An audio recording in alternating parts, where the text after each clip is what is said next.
Hello, BookTube. We have a children's nursery rhyme of a mail haul today where we go from very thin to very thick in steady increments. so we'll start with the thinnest one of all. This thing is so small that I don't think it can even be a slim volume of poetry. So my actual hope, even though it's in an envelope, is that it's a catalog. That's the only thing I can think of. It would be this thin. I think this envelope might be so thin that Frida Bean might not even be interested in it. Are you interested in something this small? No? No. She's looking at it disdainfully. And it is a catalog. It's the December and February catalog for Europa Editions. Which I love. I love Europa Editions. I don't love it quite so much as Matthew at MCS Books, but I still love them. I don't think anybody loves them as much as he does. But what have we got here? Okay, so this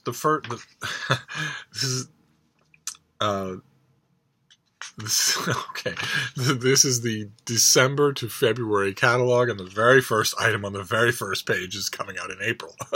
It is the Mirror Visitor Quartet by Christelle Dabos.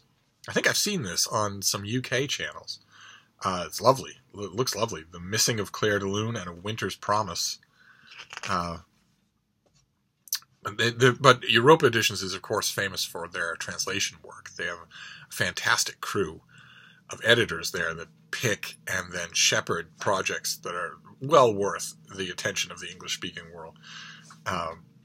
So the first one is Here Are Defeats by Laurent Gaudet, translated from the French.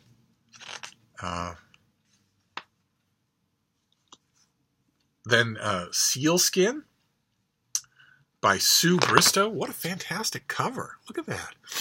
You can't really see it in the crappy lighting, but once again, the whole day got away from me. So it wasn't until sunset that we sat down and visited. That's terrible. That's a pattern I really have to change, but it wasn't going to happen today. What is Sealskin? Sealskin comes out in February. Donald, a young fisherman, is overwhelmed when he comes across a group of exotic women dancing on the shore beneath the moonlight. I'd advise him to be careful. That scenario preceded one of my marriages to Deb, and it wasn't pretty. They are selkies, of course they're selkies. A seal that shed their skin once a year to become human for a few hours. Overcome by their beauty and magic, Donald kidnaps one, a choice that will determine his future. And boy, oh boy, when you are walking along the bleakest and coldest part of the seashore in Western Ireland or Western Britain, and I've had this happen to me many times where I've been walking on such beaches, bitterly, piercingly cold, gray skies, no one anywhere around, cliff bluffs on your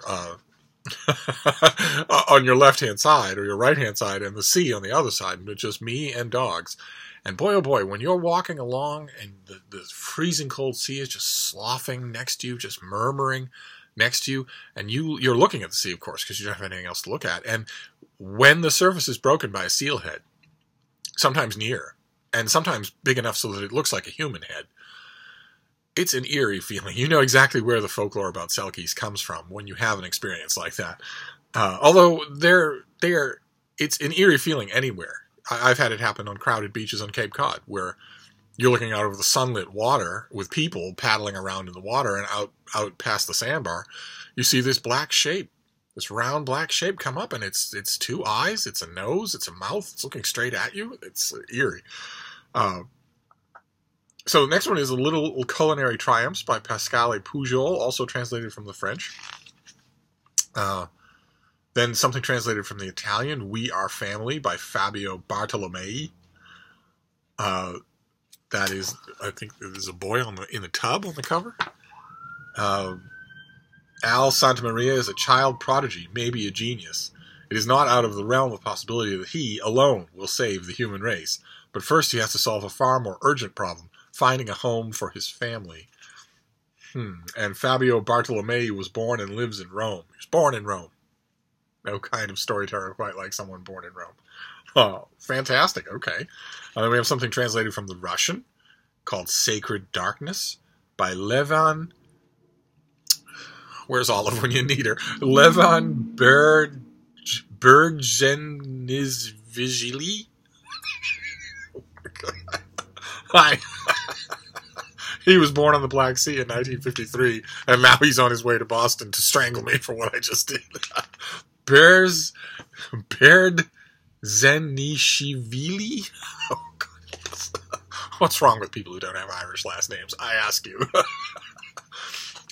So this is the Europa catalog. This is going to take some studying. Fantastic. Okay, and it's not a slim volume of poetry, so I don't have to issue a trigger warning. So let's just barrel on here. We'll do some manila, and then we'll move on to cardboard. There's a lot of cardboard, and there are a few boxes to end things. I confess the boxes are giving me a bit of a Steve Spidey Sense tweak here and there. This may be a good mail haul now that I'm finally approaching it. Ooh.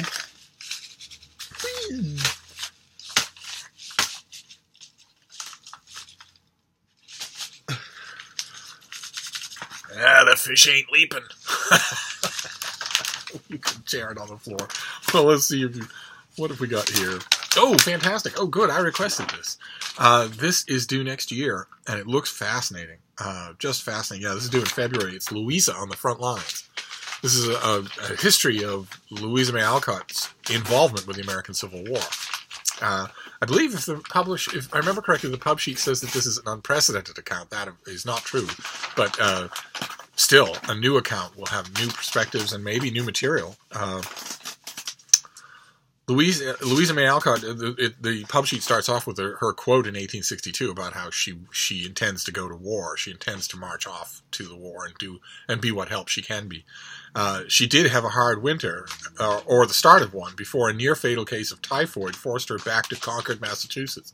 But during her brief service in the Union Hotel Hospital, she earned the reputation as a kind, competent nurse and played a significant role in treating the nearly 13,000 Union victims of the Battle of Fredericksburg.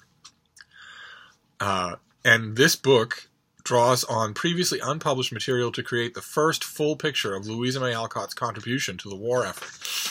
So we shall see. That, of course, the story has been told before, including by Louisa May Alcott. But I can't wait to see what the previously untapped material is and how the author uses it. And yet, figure of speech notwithstanding, I am going to wait. And since almost nothing, virtually nothing, passes Terminator from 2018 to 2019. A book would have to exert a virtually supernatural pull on Steve's roving curiosity to get me to read something stamped with 2019 in 2018. And a couple of books have, including one just recently that I'll probably mention in another video, but most of them don't. That firewall is pretty strict. So let's see what we have next here. Oh, I see what the problem is. Oh, I gave her a chewy treat, and that's what's got her attention. She's thinking on some level that grabbing at these things will cost her chewy treat. That's not true, but still. That's why you're not seeing her spring and leap. I'll make a video where I just stick her face in the camera. You all like those videos more than you do these anyway. So this next one is also 2019. This is April. Honorable Exit. This is about the United States leaving Vietnam. And April, the whole of the winter will be over. The whole of the winter will be over in April. This horrible winter that's coming. And this is by Thurston Clark. And he begins by describing the iconic photograph of the fall of Saigon. Desperate Vietnamese scrambling to board a helicopter evacuating the last American personnel. It is an image of U.S. failure and shame, or is it? By unpacking the surprising story of heroism that the photograph actually tells, Clark launches into a narrative that is both a thrilling race against time and an important corrective to the historical record. What is far less known is that during those final days, scores of Americans, diplomats, businessmen, soldiers, missionaries, contractors, and spies risked their lives to assist their current and former translators, drivers, colleagues, neighbors, friends, and even perfect strangers. Wow. Okay. All right, fantastic. Again, I think I have seen books on this subject before, but I'm always up for another one. So as we slowly build the 2019 bookcase, I will, in just a few months, I will finalize a 2019 bookcase and then forget about it and disappear. But all these things. I'm hoping these aren't all 2019 releases, but if we have boxes, then we probably have finished copies, and those will be 2018. 2018 still has plenty of kick left in it. In terms of books, we shouldn't all be 2019. Okay, great. I requested this as well. This is by Michael Dobbs. It's The Unwanted. Look at that cover. Wow. Subtitled America, Auschwitz, and a Village Caught in Between. In October of 1940, the Gestapo expelled 6,504 Jews from the southwest Germany, creating the first official Jewish-free zone in the Third Reich. Interned in prison camps in Vichy, France, the deportees set out on a multi-year quest to acquire American visas. 1 in 4 eventually managed to gain entry to the United States or to other foreign countries. The remainder perished in French camps or later in Auschwitz. Among these unwanted refugees were Jews from the village of Kippenheim, whose stories are at the heart of this book. Wow. Okay, so Michael Dobbs goes through their letters, their family archives. This probably represents an enormous amount of work. Okay, all right. Another 2019 work of history. All right, now we move on to cardboard. Let's see what the cardboard gives us this time around. The Bean is still not interested, even in cardboard. Okay, what is this? This is also 2019. This is March 2019. This is by Schwan Plaza. It's called Tin Heart. And it has a bored zombie on the cover. Maybe it's a zombie novel. Let's find out. Are you still the same person if you have someone else's heart? Yes. When a heart transplant gives Marlo Jensen a new lease on life, she embarks on a mission to find the answer to that question. You only had to ask me. The answer is yes. Following up her fiery debut, Frankie, the author will pull your heartstrings with Tin Heart, a topsy-turvy tale about coming of age, falling in love, and finding who you truly are. In this case, a bored zombie. Marlo does not fit in. At home, her vegan mother makes headlines by picketing the local butcher shop. You don't want to start there. You can start on her christening day when her parents gave her an attention-grabbing gimmick name. But then years later, her mother is picketing. Her little brother's day-to-day costumes range from robot beauty queen to Princess Diana. The difference being... Sorry. Couldn't resist. At school, her classmates gave her a title when she was hospitalized for a life-threatening heart condition, the dying girl. Okay, well, if this demographic is proving out, then she imagined the heart condition. Now back to school with a brand new heart, Marlo yearns to discover the identity of her donor. No longer the dying girl, Marlo hopes the truth about her heart will shed light on who she has a chance to be. With the help of her kindly nurse and the coolest girl in school, Marlo tests how far she will go to understand the twists of fate that connect her to her donor, all while the butcher's troublemaking son next door makes her heart beat faster than ever before. Okay. All right. It's got a zany cast of characters that will wrench your own heart, fake or transplanted, and tickle your funny bone as you follow Marlo through her journey to define herself. So this is YA. It's from Flatiron Books, and it comes out in March, and this is a YA novel about a heart transplant recipient. Who I guess we mentioned that the help of a kindly nurse, that kindly nurse will be immediately out of a job and unemployable anywhere in her profession if she actually does help this bored zombie to find out the next of kin of the donor. But I guess I'll have to wait to find out. I'll have to wait. Well, once again, still in 2019 territory. I'll have to wait to find out what's going on there. All right, let's move on here. This can't be an entirely 2019 mail haul. It can't be. There have to be finished copies of this. What are you doing, Bean? You don't want that if you can have this. Look at the size of this. This is the real thing. Your fans haven't even seen you jump once yet in this video. You don't want to jump? No? No, she doesn't. She's perfectly happy to take the cardboard, but not to jump for it. Sorry, BookTube. Your primary reason for watching this channel is not in evidence. I'll hold her up. I won't even make it to another video. I'll hold her up in this video. I'll remember. Alright, so this comes out on the 1st of November. This is a 2018 book. Brutal subject. This is Emmett Till. This is by Elliot Gorn and is Let the People See. It's the story of Emmett Till. That is Emmett Till. That is his mother. And Let the People See was her famous judgment about what kind of funeral to have for her little boy, who was ruthlessly beaten to death, tortured and beaten to death by a group of racists in the South. And when his body was recovered and when his body was returned to his mother, it was assumed by everyone that for the funeral, it would be a closed casket. The thing that was returned to her was virtually unrecognizable. And instead, she said, let the people see. I want an open casket. I want people to see what was done to my boy. And there were photographs. Unless you're feeling very strong today, don't Google the photograph. And this is the story of Emmett Till, which was told a couple of years ago in another fantastic book. As far as I'm concerned, it's a great story. It's brutal and heartbreaking, but it's to put it mildly, it speaks to 2018. In addition to everything else, it speaks to 2018 when a black boy Emmett Till's age can be talking on a cell phone in his backyard and be shot 17 times by police. That means that the issues underlying the story of Emmett Till are every bit as current now as they were then.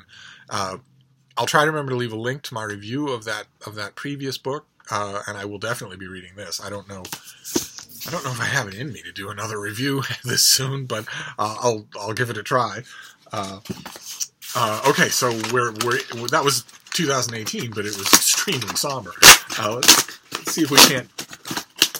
I'm not going to squeal about an Emmett Till book, unfortunately.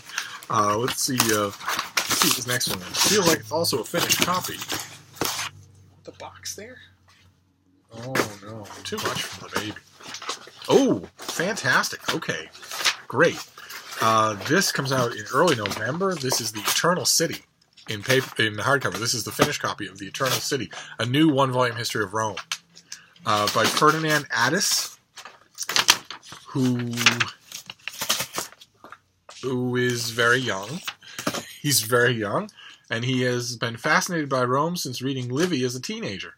He studied classics at Oxford, then worked in film and journalism before giving it up to write history.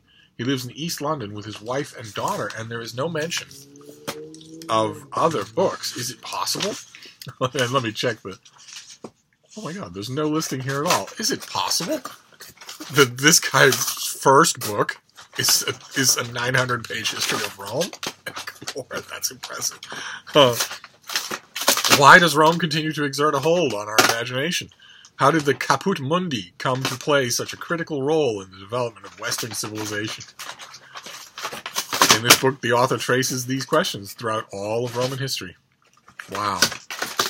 The pub sheet refers to this book as an epic, kaleidoscopic history of a city indelibly associated with republicanism and dictatorship, Christian orthodoxy and its rivals, and high art and low life in all its forms.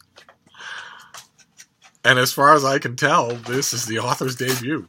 Impressive. Okay, so this comes out, this is a finished copy, this comes out in early November. I will be reviewing this for the Christian Science Monitor, I believe, and I'm looking forward to it. I read the advanced copy, but I really need to study. I want to study what the author does with this. And this is a nice finished copy, so that's nice to have. Good. All right. So now we'll move on to the next box here. This will almost certainly be another finished copy. Oh, give it a jump, Bean. Show people that you're still lively. No. Ooh.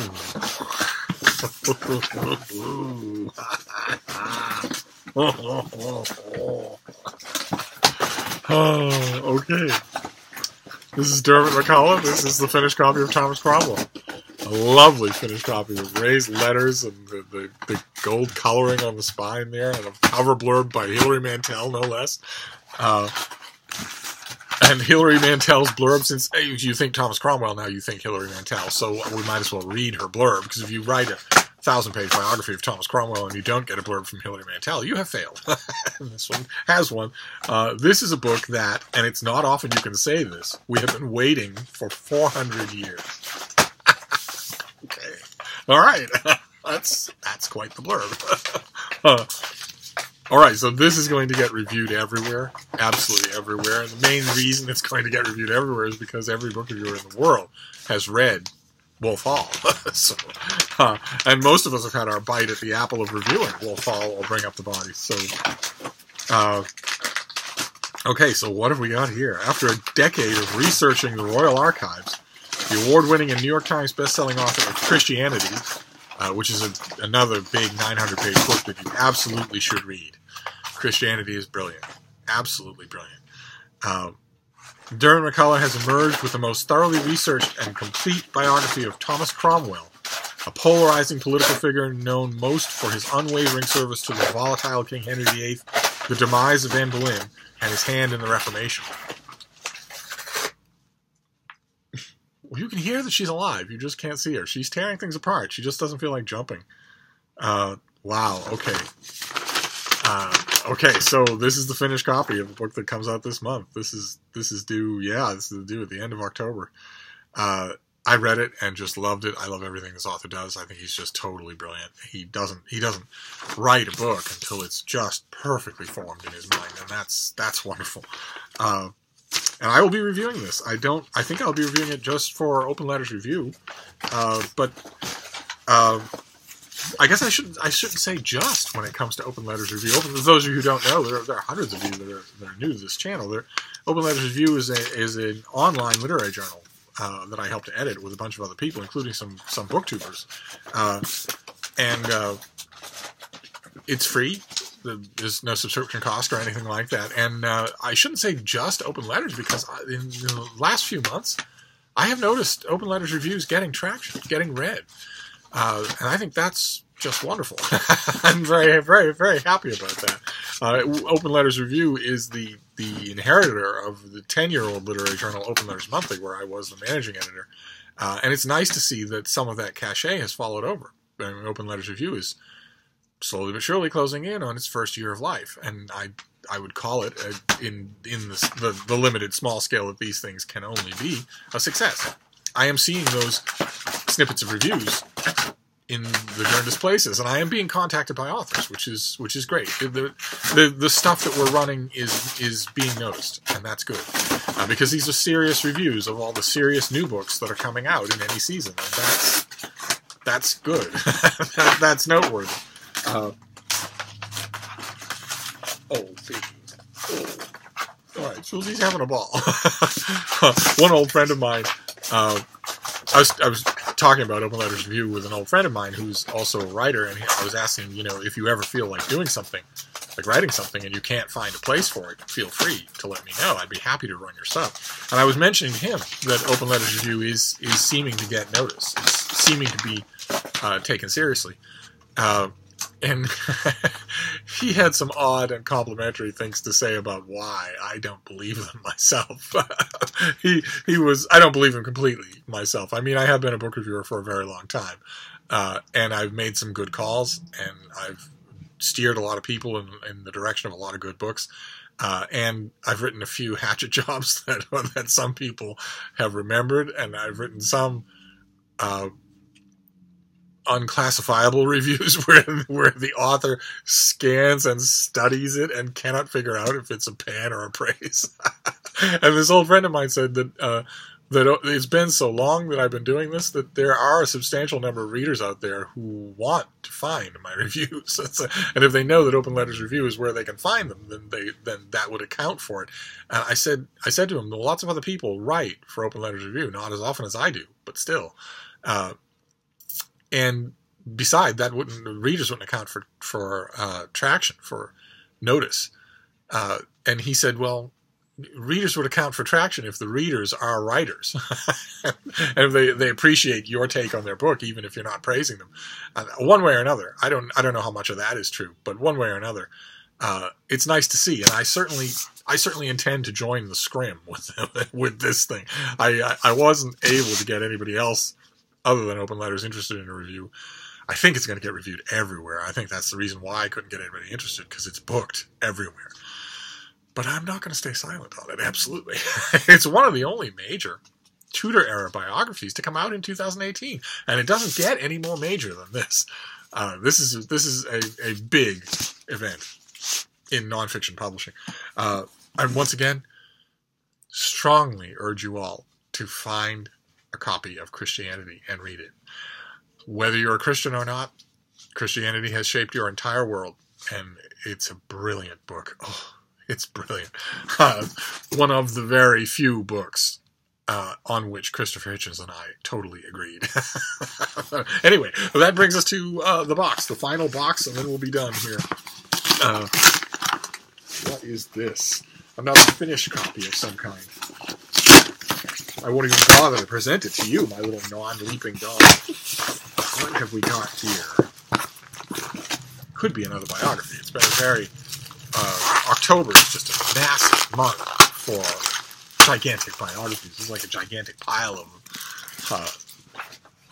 Okay, yes. Yeah, this is another October book, yes? No, this is early November. Good, thank God. This is the finished copy of a book we've seen on this channel before. Boy, it's bigger than I thought it would be. This is by Gunnar Decker, translated by Peter Lewis, and it is a new, gigantic biography of Herman Hesse. It's a German novelist who is immortal in schools because of a little novel of his called Siddhartha, and who was famous once upon a time for a cultural flashpoint novel of his called Steppenwolf, but is mostly forgotten, and mostly, if I'm correct about this, mostly out of print in America. And that's a shame. His novels are, I think, a little awkward, a little weird. I don't know how much of that to lay at the feet of his translator. A new run of Hesse's novels, completely retranslated, would be an amazing thing. In fact, while we're on the subject of amazing things, a renaissance in new translations of contemporary and 20th century German literature just in general would be a very welcome thing. I know we have the star translating team of Peviar and Volokonsky for all things Russian. It'd be nice if we had a star of German. That would be really nice. I could make many suggestions of where to go. And Herman Hesse, his collected works would be on that list. I think it would do well. I think people would like it. But anyway, this is it for the mail. We ended on a definite Steve note. So we have a gigantic biography of Herman Hesse, a gigantic biography of Thomas Cromwell, a gigantic biography of the city of Rome, a new book on Emmett Till, on the case of Emmett Till, and then a whole bunch of 2019 stuff. We have Honorable Exit, the departure from Vietnam. We have Louisa in the Front Lines, Louisa May Alcott and the American Civil War. We have The Unwanted, the citizens of the refugees from one city in World War II. We have Tin Heart, about a bored zombie who goes looking for her heart donor. And we have the Europa Edition catalog. So that's not bad. That's a nice big meaty mail haul for today, full of packages in all different sizes. So I'm gonna clean up. But first, let's give you your little bean moment. Oh, who's that? Who are all those people? Look at them all. Huh? What are they doing? They love you. Oh, they do. Okay, there you go. All right, I'm going to go clean up, but I'll see you soon. Thank you, BookTube.